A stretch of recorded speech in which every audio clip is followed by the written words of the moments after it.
Hey guys, hey darlings, it's me again with my cup of water. Okay, I don't know where I got this accent from, but I literally just wanted to gist with you guys.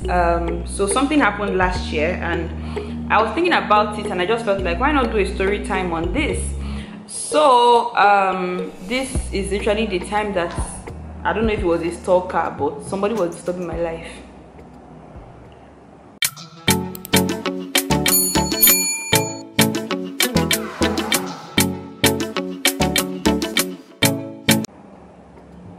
So this was last year. I was supposed to go to the bank and I left the house like very early because the person that was supposed to drop me like at the bank was leaving the house very early, and so they dropped me off at the junction of the bank and I had to take I was supposed to take a transport from the junction to the bank. So for context, it's actually not far, and I was just like, let me just take a walk because there was earpiece in my ear and I decided to just walk.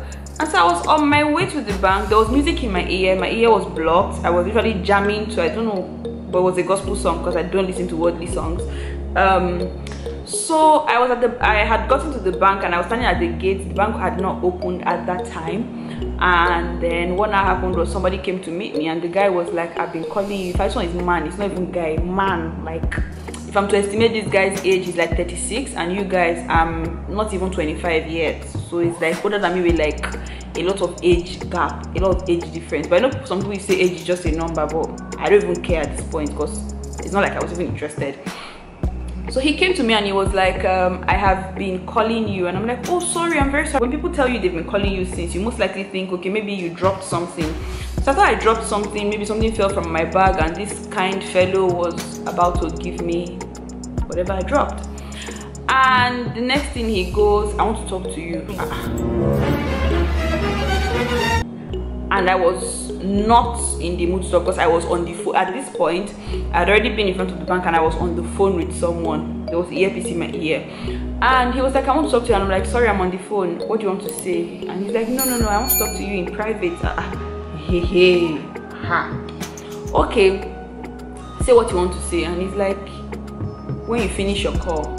And the person I was on the phone with, I think we were gisting or something, and I was not ready to get off. In fact, if I wanted to get off that phone before, at that moment, I didn't want to get off it anymore.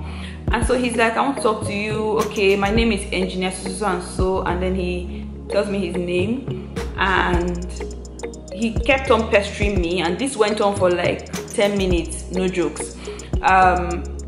And then he kept on saying, okay, it was like, you know, he said he's an engineer, so he was like, oh, they're calling him in site, he has to go to site, and I'm like, you can go, I didn't hold you. He's like, no, I want to talk to you, can you give me your number? That meaning, can I give him my number? And he kept pestering and pestering and pestering, and for one more time, pestering, one more time, and pestering, so that you guys have context to the amount of pestering he was pestering.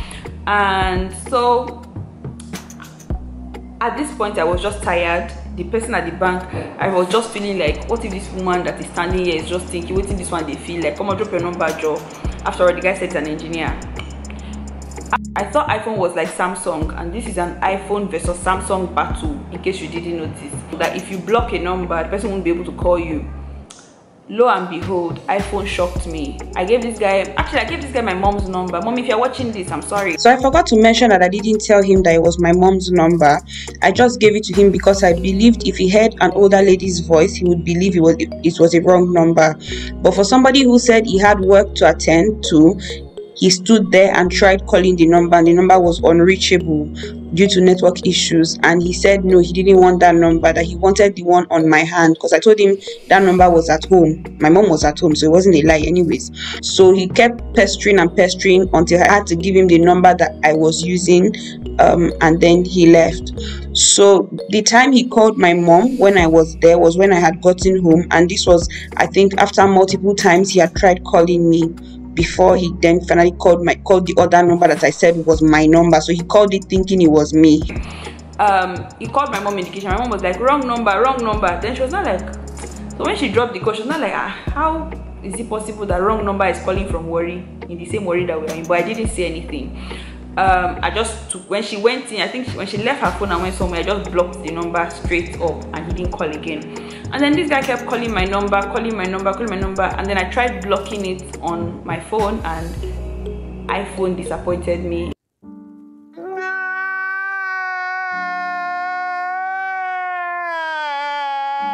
Because you don't block numbers on iPhone, what happens is the number you blocked will still be able to call you.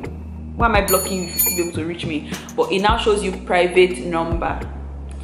And so he kept calling and calling and calling. I think I was very polite for a very long time, and this man literally gave me fear of picking numbers that I didn't know, because he kept calling me with different lines, and this was becoming very ridiculous.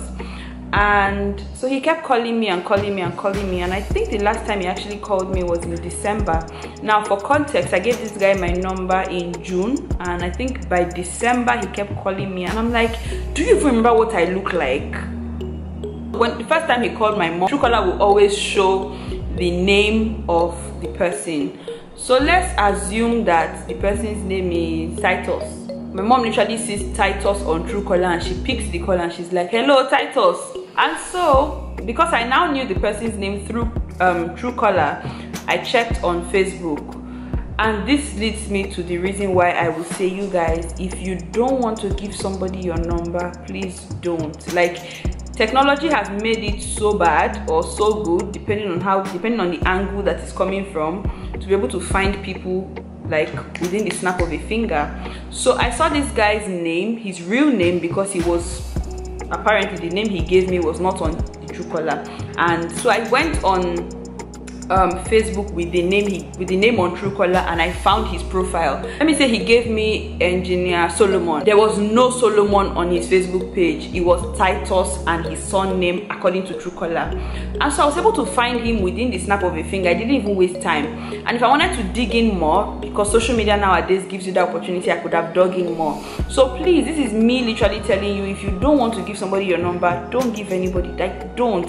Even if the person decides to naked him or herself on the road and say, I will embarrass myself, I will embarrass you if you don't give me.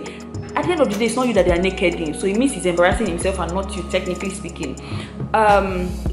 So don't do it. I'm begging you, don't do it. Don't say I never did anything for you, because I'm doing this one for you now. Don't give anybody your number, because apart from that, it was really disturbing for me mentally that I would be sleeping at 2 a.m. and this man would call me by 2 a.m. Okay, fine, I don't sleep at 2 a.m. because I have online classes, but I'm watching a movie or I'm doing something by 2 a.m. and you call me. There was a time he started calling me from 2 a.m. to 4 a.m. What I started doing was I would pick the call and then I would play, like I would continue watching my Korean movie or whatever. If he's tired, he will hang up because that is airtime wasting. And nobody should say, oh, that's a mean thing to do. If a lady tells you no, please, they're not playing hard to get. Gone are the days when you say a lady tells you no, and because she says no, you feel she doesn't mean it. Excuse me, respect people's decisions. If you cannot respect people's decisions, please respect it. I'm begging you, respect people's decisions. If that guy or that lady says I'm not interested, please walk away. See, the proof of love in quotes is that you actually decide that I need peace and you give me peace. Not that you're not telling me because you love me, you want to choke me. But really, don't do it. If people tell you no, please, no is no. No means no. No means no. If that person says don't call me, please don't call. Especially if you've tried over and over again and the person is clearly not interested. It got to a point where I started being like verbally violent with this person because I picked the call and I'm like, what is it? Do you know me from somewhere? Do I know you from Adam? What's all this? Why are you calling me like this? Because you can't be calling me at 2 a.m. You can't be calling me at 4 a.m. And I've told you when you called me during the day that I'm not interested, then you feel like it's midnight, so I will not be here. Who are you? Upon you, who dare you? Who bring you? How do you exist? How do you form? Where do you come from? Who are you? It's really disturbing that you call somebody at 2 a.m., 3 a.m., 4 a.m. and during the day when you call me, when I'm literally not asleep, I tell you, please leave me alone. Please, no means no, because this thing was really becoming mentally disturbing. Till today, I panic when I see like phone numbers that I don't know. So I had this patient when I was working last year. I had this patient and I told her clearly, I said, don't call me, send me a message. And she did not send me a message. She kept calling and calling and calling, and I felt it was that man, so I didn't want to pick, because I cannot pick and somebody's telling me the same thing over and over again and I'm telling you I'm not interested. And this is not only because of that. Warri is a small city, everybody knows everybody. I don't know the extent to which you know me. I don't want to now trigger something and somebody is not stalking me, God forbid, the things that we see in movies anyways. Apart from the fact that the first thing is, don't give anybody your number regardless, because technology has made things good or bad depending on what you see it as.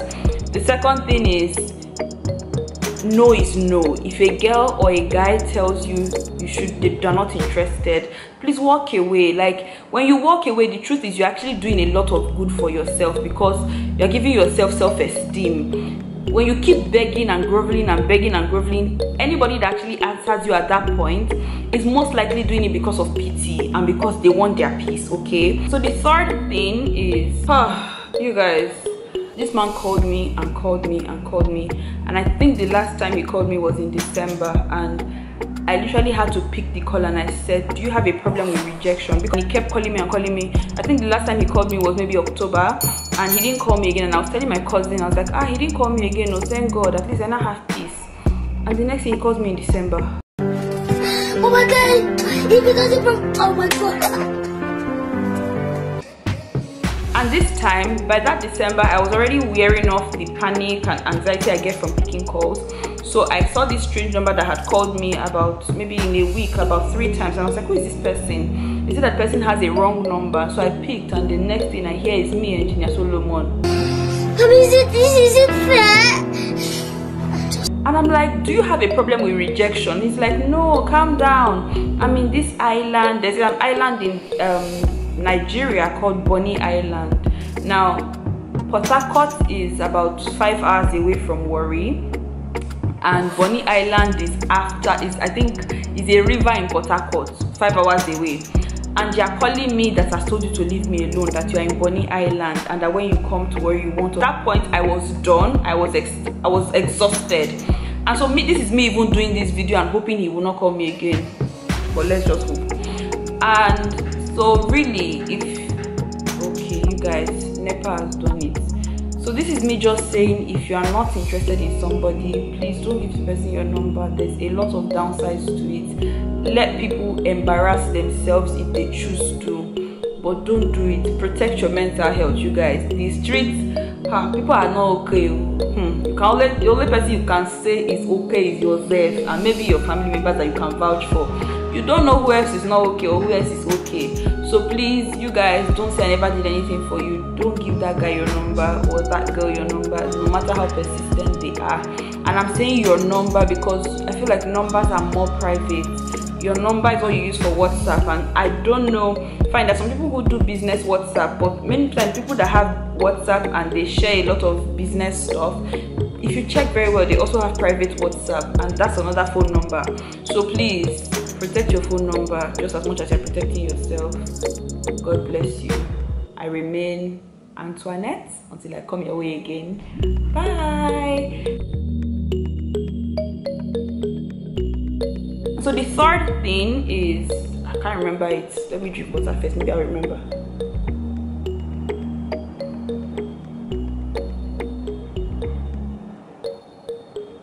Yeah, the third thing was about mental health. This is what happens in Nigeria. You can be filming a video and the power will just go. And so, sorry, this is my natural hair in case you did not notice. It's my natural hair that coil like this.